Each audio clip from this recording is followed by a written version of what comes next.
Hello. Mm. Hanji sir, yes sir. Yeah. Yeah. Now Now session session starts. starts.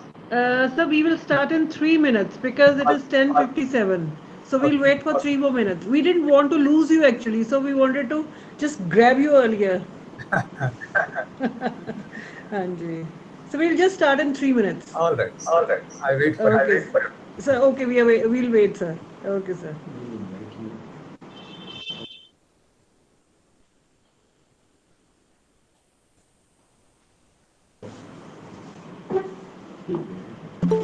Sir, I'll invite you. Then only then you will begin. You just won't just begin like that. We'll give a proper formal introduction. Okay. Okay. Okay, sir.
Okay, ma'am, should we begin?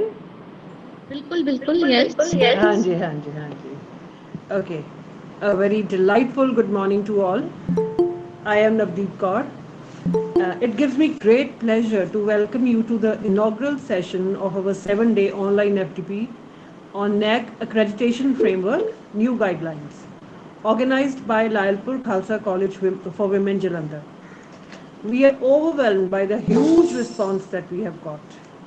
So the objective of this FTP is to familiarize ourselves with the new guidelines for NAC accreditation. And first of all, now I will invite our worthy principal, Dr. Navjot, to say a few words. Over to Dr. Good morning Navjot. Good everyone. morning Good everyone. morning. Good morning. I welcome I you all welcome in you the all in this 7-day 7-day online online FTP on FTP NAM NAM Accreditation Accreditation Framework New Framework New Guidelines Guidelines being being organized by our organized by our headed health institution, institution, Lalpur Khalsa Raipur College for Khalsa Women College for Jalandhar. Women Jalandhar. Our college is College a is a pioneer pioneer institute of institute of women women education education and an and an epitome of epitome of women women empowerment. empowerment. It has It been has been twice twice accredited by accredited by NAM. NAM. I feel I feel elated on elated seeing the on huge seeing the response huge that's response being that received by this FDP. Participants from other states are taking part in it, and I extend warm welcome to you all. Lalpur Khalsa College for Women Jalandhar is known for imparting world-class education to its students and offers it on the lowest fee structure in the region. The college also has a rich historical background as its origin lies in the soil of Lalpur, the soil that gave birth to Shahid-e-Azam Bhagat Singh, a true patriot. He was known for his high ideals, and we tread on these ideals which were being put forward by him.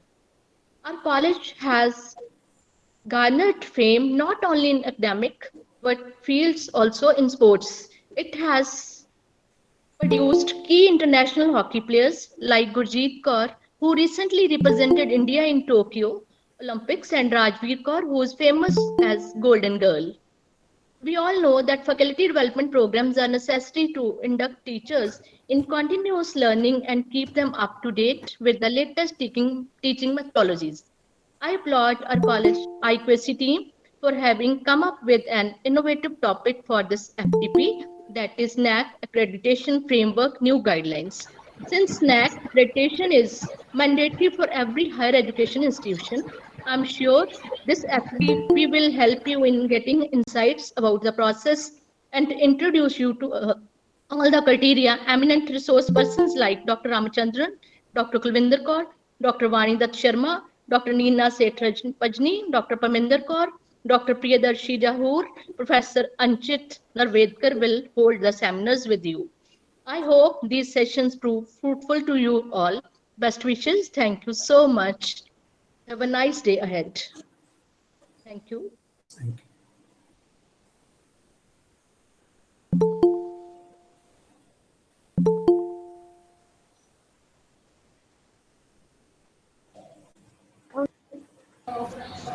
Okay, sorry, I forgot to unmute myself.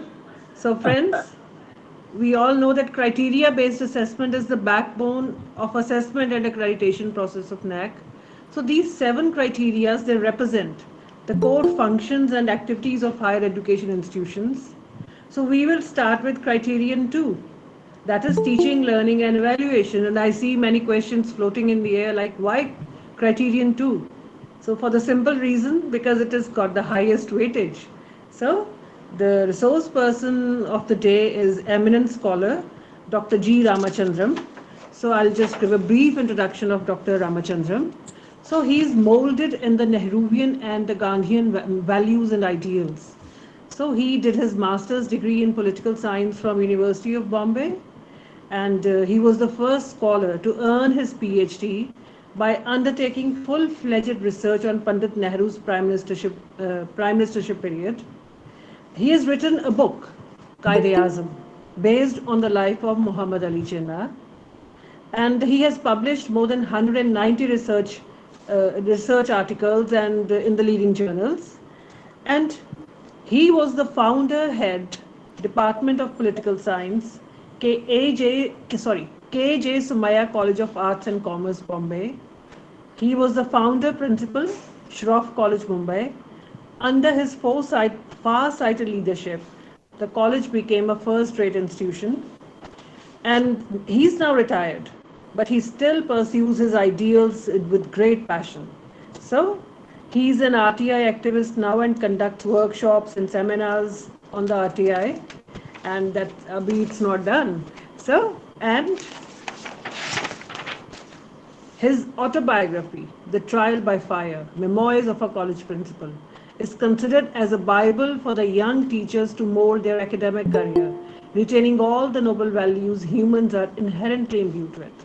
Of late, he started a blog, Nehru's Idea of India, where he publishes articles relating to the Indian freedom struggle.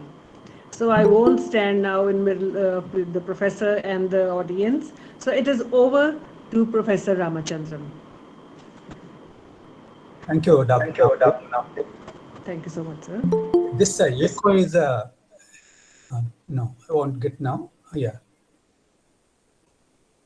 Thank you, Dr. Navjot, and all those faculty members who are conducting this faculty development program.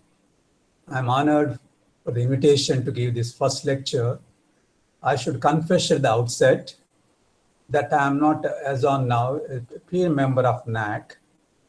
In fact, I was a critic of NAC peer mode of assessment accreditation when I was in service. That apart, what I'm going to share is my own knowledge, experience, understanding as a teacher. Believe me, all that I'm saying, going to say, is virtually practiced by me in letter and spirit, both as a teacher and the head of an education institution. In the process, I invited, unprecedented challenges.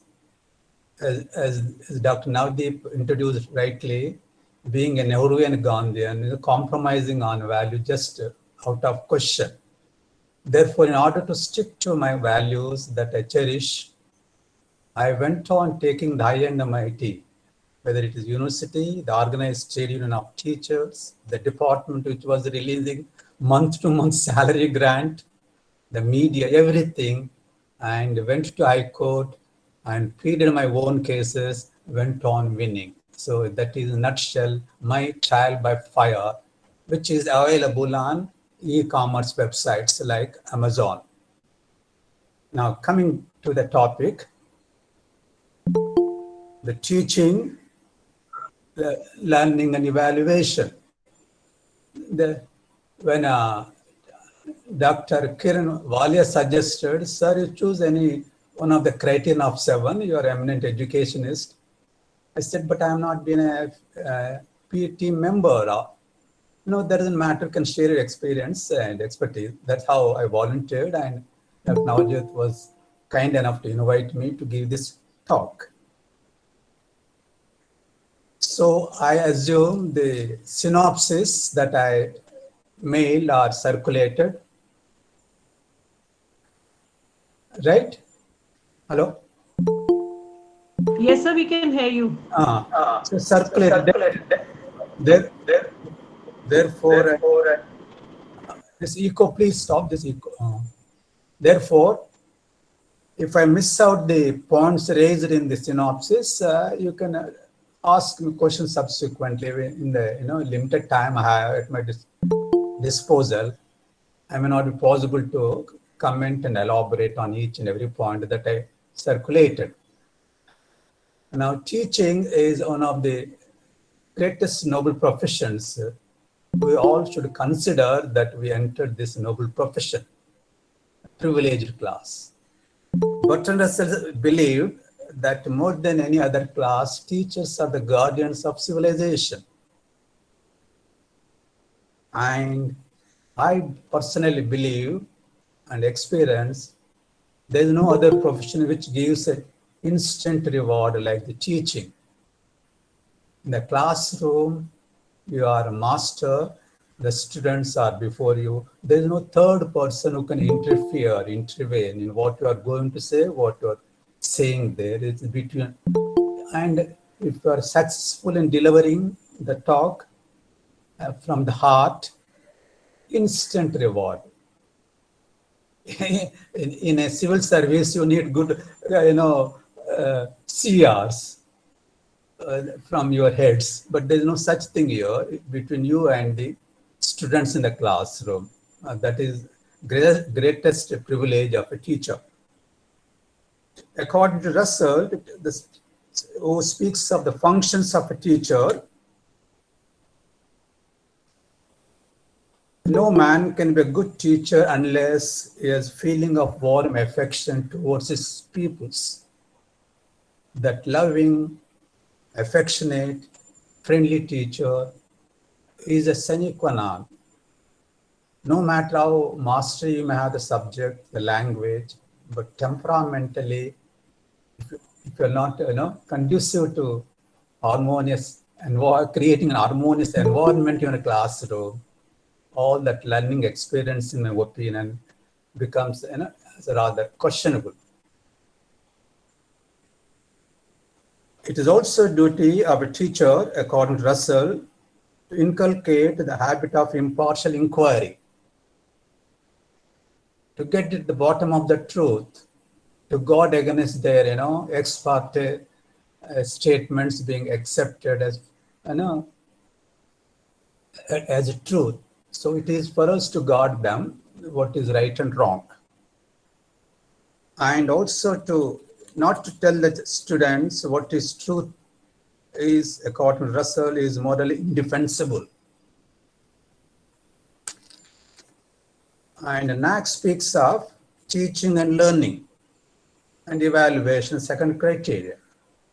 But to me, the interpretation of these 5 points that I mentioned there, 5, 6 from the NAAC website, are absolutely subjective.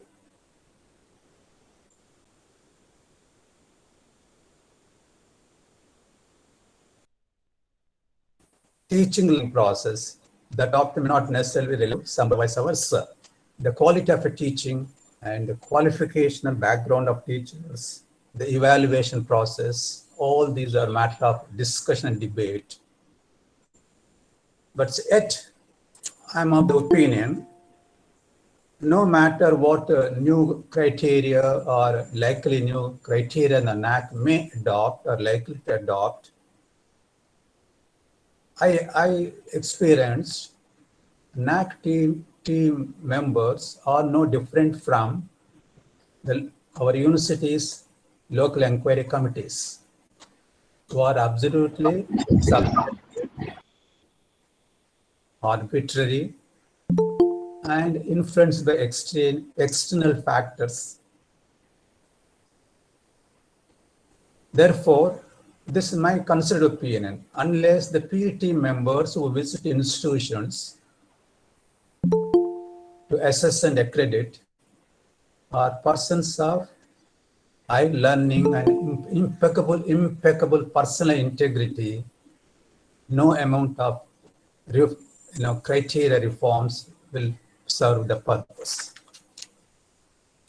Coming to effective teaching and learning, all that now criteria, I'm trying to answer in this, most of it, that's 5, 6 points. A good teacher is the one who loves his subject. I found many teachers in my own college when I visited the institutions. Oh, the teaching is a wretched profession. I wanted to be engineer, doctor, or something else. But just entered here. My God, just can you imagine a teacher not loving his profession, still continuing in that profession? I just cannot think. Incidentally, I was a teacher by accident. There was no trait of a teacher in my family, immediate and distant. I was prepared. I was looking forward to having openings, good careers in civil service, journalism, or even legal practice. And all our freedom fighters, most of them are eminent lawyers first. If you have to fight for truth and justice, nothing like a legal profession. If you have to deliver the services to the poor and the needy and marginalized, nothing like being a collector of a district. I still feel, no doubt, I have serious reservation, the bureaucracy functioning these days, tuning to the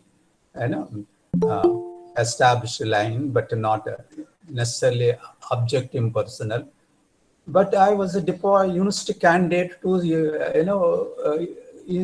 University Affiliate College in Mumbai way back in 1977. I was selected in both the colleges, and I preferred one college, Ramanarayan Ria College in central Mumbai. Extraordinary, brilliant college, where those days in 77, 44, 45 back, all the art students were brilliant, 70 plus score, not less than that. And I was instant success there. From so much popular I became in a period of short period, I left all other options. Oh, wonderful. Teaching can make you journalist. Teaching can also help you to inculcate right values that we aspire and you believe in. So I closed all other options, became a teacher, and dedicated my life in teaching for 32 years. And out of which 18 years as the founder principal of Kandewal Education Societies, Shroff College, which is A-grade aided autonomous institution affiliated to the University of Mumbai. So a lecture, therefore, should be clear and audible. There's a piece of advice. Most of the teachers just sit as I'm doing here now, address the students in a class of 100 as if they're talking, as if they're having a conversation with the front 1-2 rows students. They don't realize that what they're saying, maybe now at least through mic it can reach out, should reach out the back benches in a class of 1,000 square feet. So therefore, speaking with such an decorum and deep throat, if having a deep throat is a fortunate, but loud enough, the moderated voice is very, very essential. Moderate, I say, because we are not Oxford, Cambridge educated. Our English accent differs from region to region, province to province. That there's nothing wrong, but within that we can modify in the way we think more comfortable. And explanation must be, lecture must have exposition, explanation, narration, and illustration, simple language. Teachers repeat again and again and say, "Have you understood?" "Yes, madam." "Yes, sir." But what I found is, if I have a feeling that students have not understood what you have been saying, particular subject, maths, science subjects, these are very technical subjects. So they need more clarity of thought and exposition. Those days, using blackboard with reference to what to write on the blackboard, if you can emphasize clearly, I feel maths could be most easy subject. Today, maths, English, and science are the most butcher the students, particularly in municipal, panchayat schools and government schools. Now, I don't mean government schools of central vidyalayas, but state government.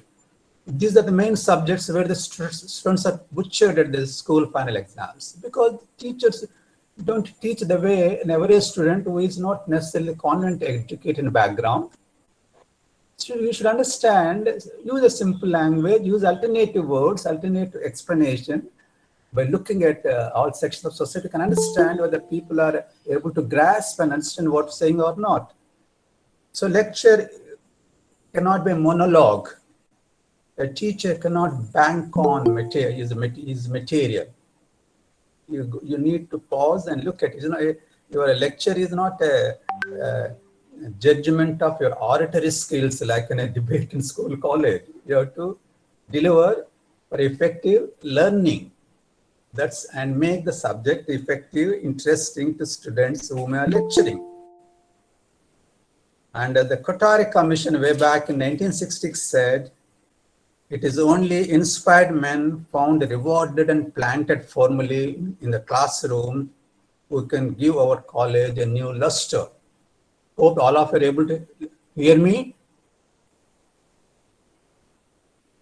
Hello? Yes, sir. Of course, sir. Yeah. Yes, sir. Thank you. And teachers should never assume self-righteousness posture in the classroom. You may be holding a distinction in academics, but remember the students sitting in front of you, whether undergraduate, postgraduates, also can reach your position one day. Today's junior is tomorrow's senior in the college faculty. So why do we think that we have extraordinary brilliant brain? No, I'm sorry. No matter how many times you lecture, how many years you have teaching experience, as Sachin Tendulkar says in his autobiography, that every time you walked in the cricket pitch, it was a test and challenge to you. None of his past records stood by him: anxiety, sleepless nights. See, this great man, for 24 years, he mesmerized the Indian nation of 100 billion people. I used to cut short my evening sittings in the college, rush to home to watch him whenever he batted. That was only an aesthetic entertainment I ever had in watching Sachin batting. See, that is how the great people. So therefore, concede the fact that students are also intelligent, at least some of them in a class of 100, at least in Mumbai, in a class of 100 students, at least 10, 15 are extraordinarily brilliant. So therefore, your intelligence, you should be aware of those 10% brilliant, whether your lecture is making sense to them, not to the 80, 90%, the rest. No, not an average student. Does an above average intelligent student appreciate what you're saying or giving something more than what he can surf on internet and social media? So that is the test of a teacher these days. And a teacher should have sound knowledge of current affairs, no matter what subject to teach, not necessarily my subject, political science, which is a hot subject. Each lecture used to turn into a lecture come discussion almost. My habit was all throughout 32 years, even as a principal, one lecture a day I never missed. That is mandatory by the government. One lecture a day, 6 lectures a week are mandatory in Mumbai University aided colleges. So I never missed a lecture, and that one lecture will turn into lecture come discussion. You know, what was the arts commerce college, not political science honors course I was teaching in KS college. Foundation course, fascinating subject. Combination of psychology, politics, administration, management, crisis management, corruption. The issue, the issues that divide India, extraordinary. I enjoyed the subject immensely, more than my honors political science course. Everything that I learned come into play in that lecture. Therefore, huge, exciting situation for the lecture to be delivered. So therefore, concede to students, ask questions during the lecture, not necessarily the end. Suppose you wrote points on the blackboard with a reference to that to explain.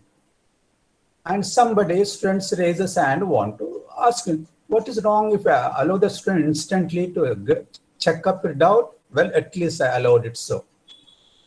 Maybe lecture will go on, the discussion may enter into, so what? You have a point of order, you can continue the incomplete lecture tomorrow also. Not necessarily you should finish that portion right in that 50 minutes or 1 hour. Well, I never consider that way.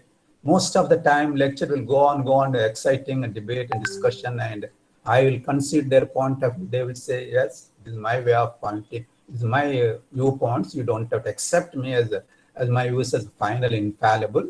That's how I used to concede to their point. And suddenly bell goes on. Oh, why bell interrupted our wonderful discussion? See, that was almost 90% we had that feeling. 90% of lectures, we had that feeling. So that's how, when you deliver a lecture, your entire personality transforms in the classroom.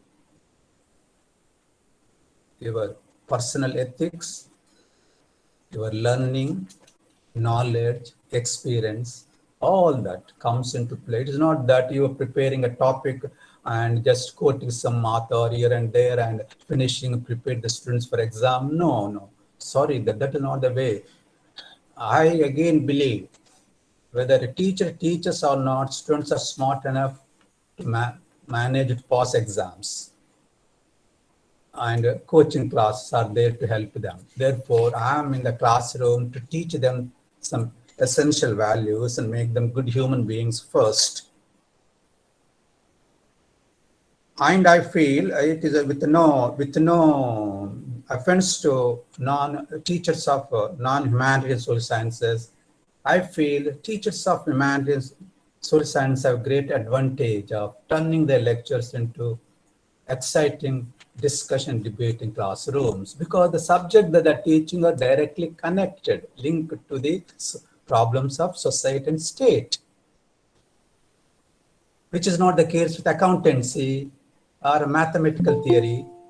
See, they have their own value, but to underestimate the humanities social sciences, most of the things, again, is my perception, some of our public life is degenerating, because when you look at most of the people, don't have any foundation in constitution, politics, history, humanities, ethics. Just e-commerce foundation. What does it teach our students, ladies and gentlemen? Okay, it may fetch some job in a MC, IT course, but beyond that, there is much more to learn and unlearn about our country, about people, and all that has happened that you would like to aspire to do.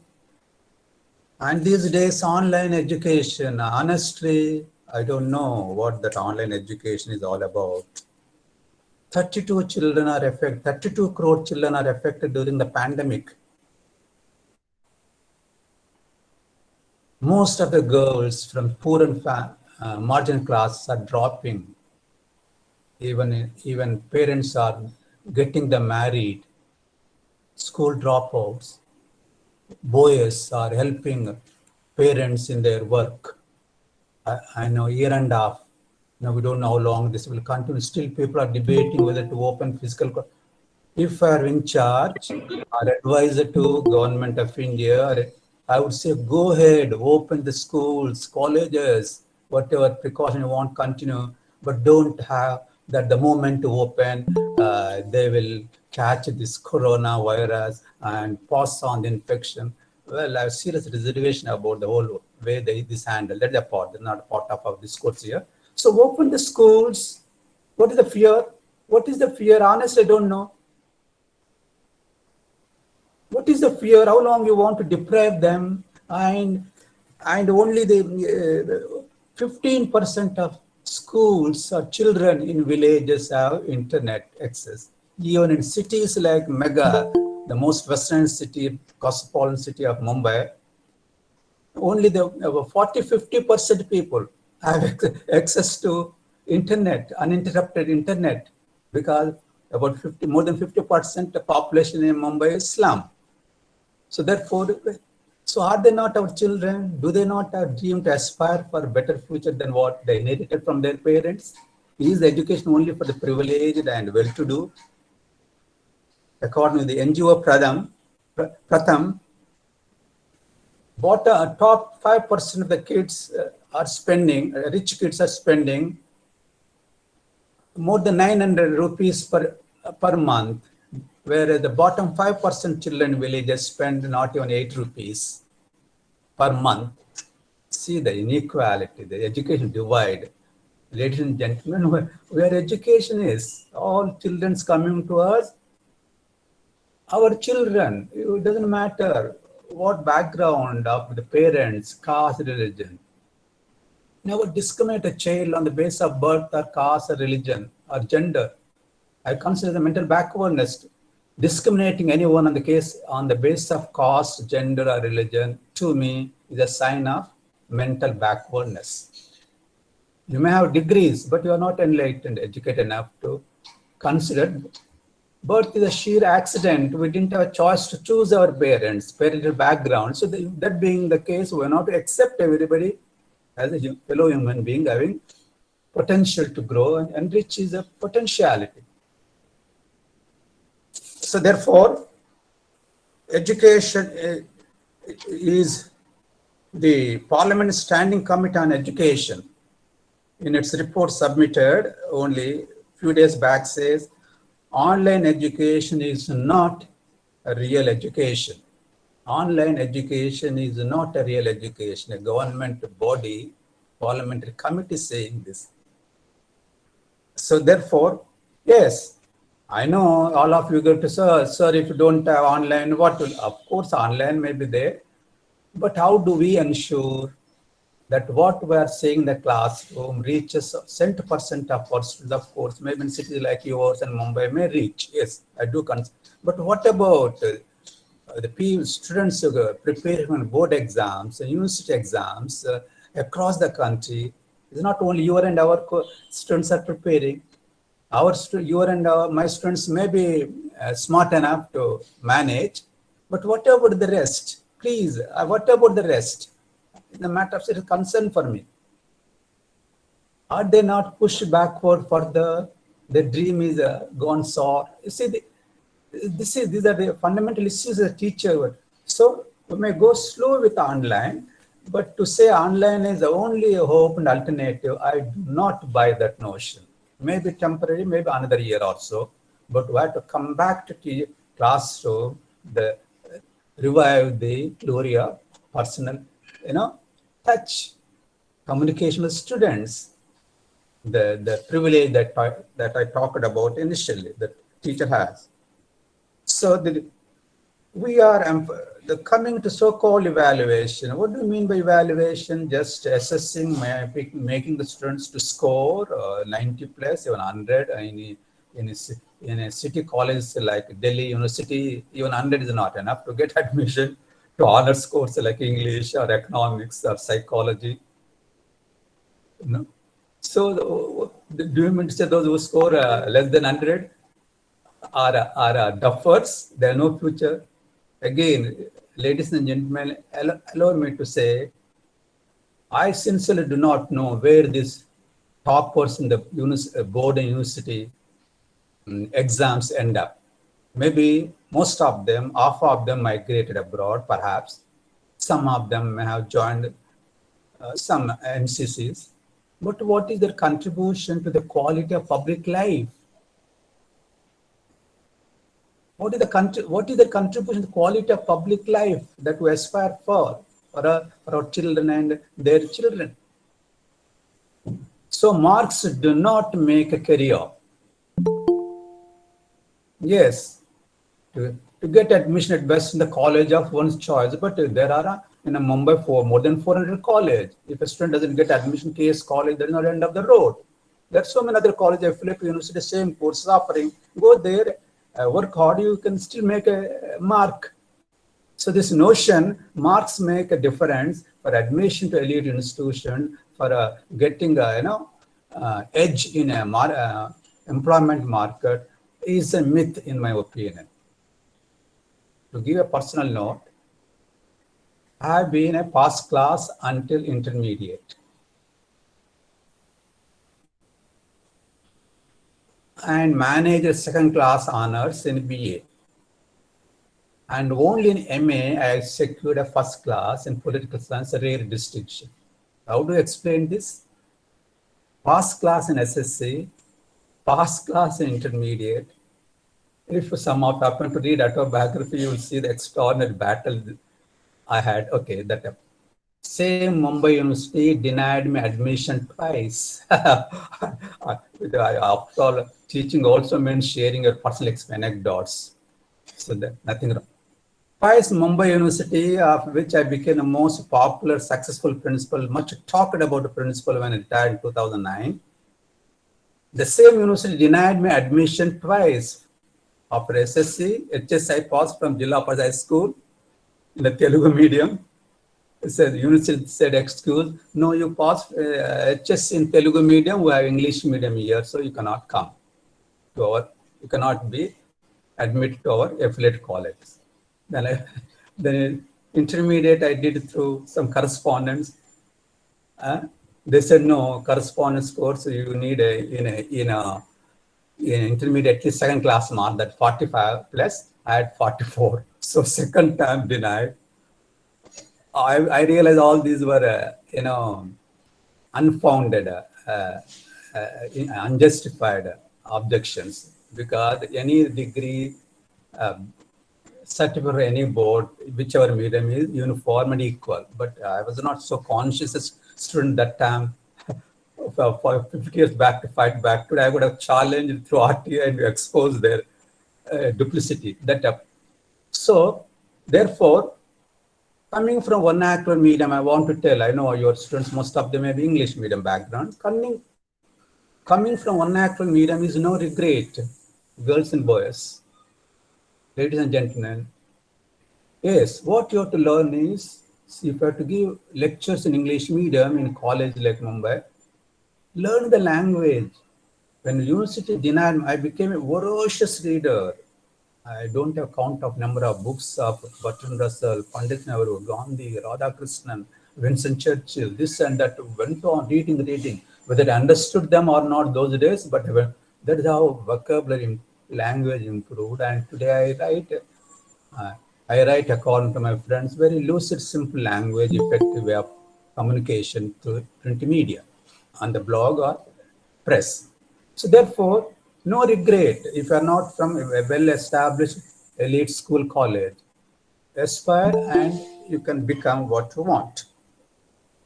I emphasize, therefore, marks do not make a career. All that makes career is good, effective communication and sound general knowledge. A 50% aggregate in a degree course should be enough to compete anywhere. Nobody says you need only first rank to compete for bank professional officers or IAS, anybody. But people who can crack are intelligent, well-informed, good communicators. And our graduates do not learn the art of communication, though our English teachers make a lot of efforts to impart them communication skills. Most of the students do not end up learning the communication skills in the classrooms. So therefore, quality of education is declining. There is serious rural-urban gender divide.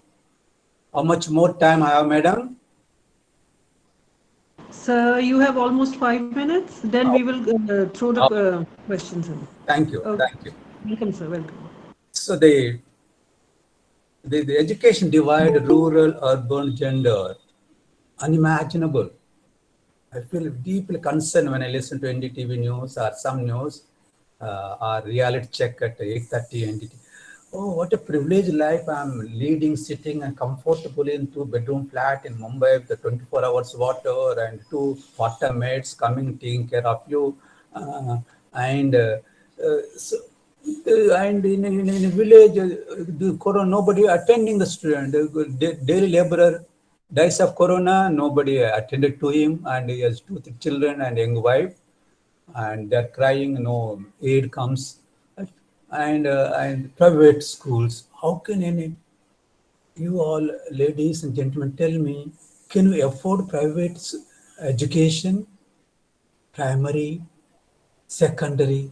Most of us, including the product of public institutions. Public institutions have declined, may disappear altogether. Who is going to benefit by the massive indiscriminate privatization? I honestly do not understand. If only that I cater to the crowd which want to migrate abroad, crowd that want to join MNCs for higher pay scales. What about the multitudes, millions and millions, and in the fellow in our country and fellow youngsters? This sense of equity, social justice is missing in our education system. So the massive funding of education system, right from schools, universities, should continue, should be revived. Privatization does not mean states should withdraw from funding. That what is happening in education policy. Very good ideas, some of them. I wrote a critic on that. I posted the issues not addressed by new education policy on my blog last year. Funding, now all those basic learning at a primary stage, now slowly these private players have become smart enough what the teachers, parents want, and accordingly they're catering to them. State's role is further pushed to the background. Can you imagine? You or our children may afford. Ladies and gentlemen, what about the poor, migrant workers, daily wage earners, maids, taxi drivers, auto drivers, farm laborers, their children? I just cannot think. I just cannot think the way this lack of foresight and wisdom on the part of our policymakers. Yes, but you also need to invest. Why not invest 10%? The most developed countries, America and other countries, are investing more than 10%. Education are now so privatized in the most capitalist country, America, as it in India, the very backward. It is a contrast, a paradox. We all are complimenting this, but privatization has diluted the quality of education beyond the window dressing of institutions, infrastructure. But quality of teachers definitely is not the same as qualified teachers in a public institution, BA, MA, BA in high school level, Navodaya Vidyalayas. net cleared lecturers in aided colleges. Now go across, I'm not speaking with reference to few of your institution like yours, maybe in Punjab. Go to South, go elsewhere. Pigeons are played. A teacher, a lecturer in college is not paid in to what my aided peon gets in my college. Aided class 4 employee gets double than what a lecturer is paid in an unaided institution across the country. Hire and fire. Two parallel teaching communities, one privileged drawing a seventh pay, other at the mercy of private players. I'm not a critique of a privatization, but cannot be indiscriminate. It has to be selective, yes, technical courses, engineering, but it cannot be a universally extended way. No, that is a suicidal to every student.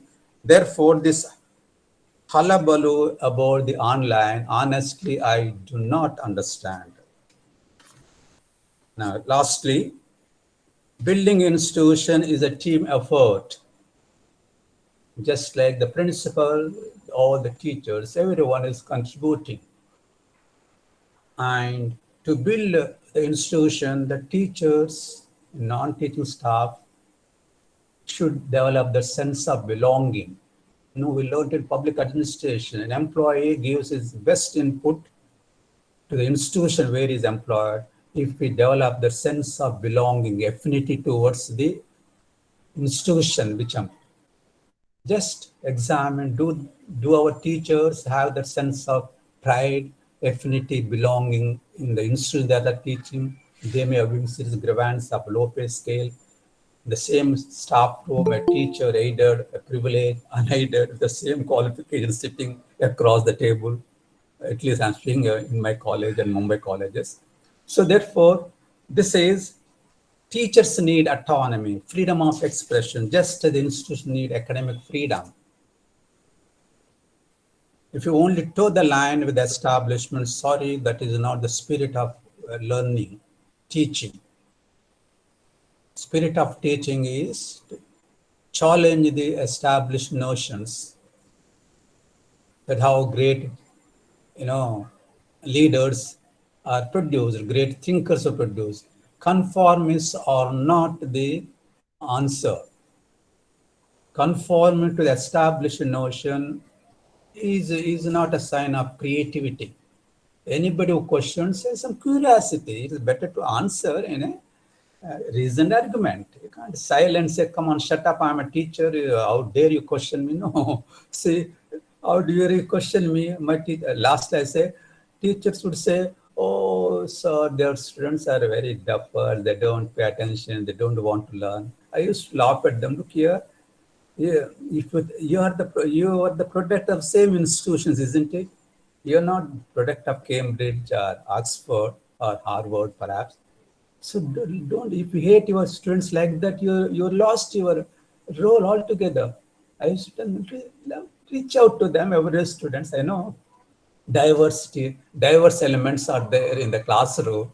On our the brightest, average, below average, all language, all medium of communication background student.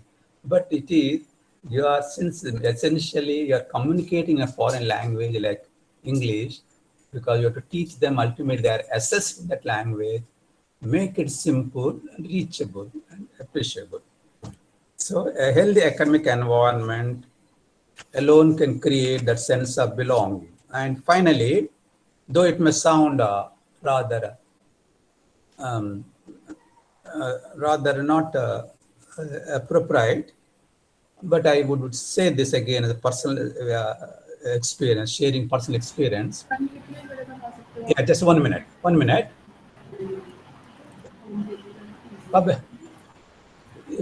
How many colleges publish magazine regularly? I don't know. I was principal for 18 academic years. And at the end of every academic year, all the magazine is released. Just half a minute, madam. Hello? No, sir, it is by mistake. Somebody has left his mic open on. I'll Can I- tell them to mute. Can I continue a minute or two? Sure, sir, sure. Please do, please. Thank you. Just I'm concluding in a minute or two. So I used to release college magazine the last academic day of the year. That is 20th April, those days, until I retired.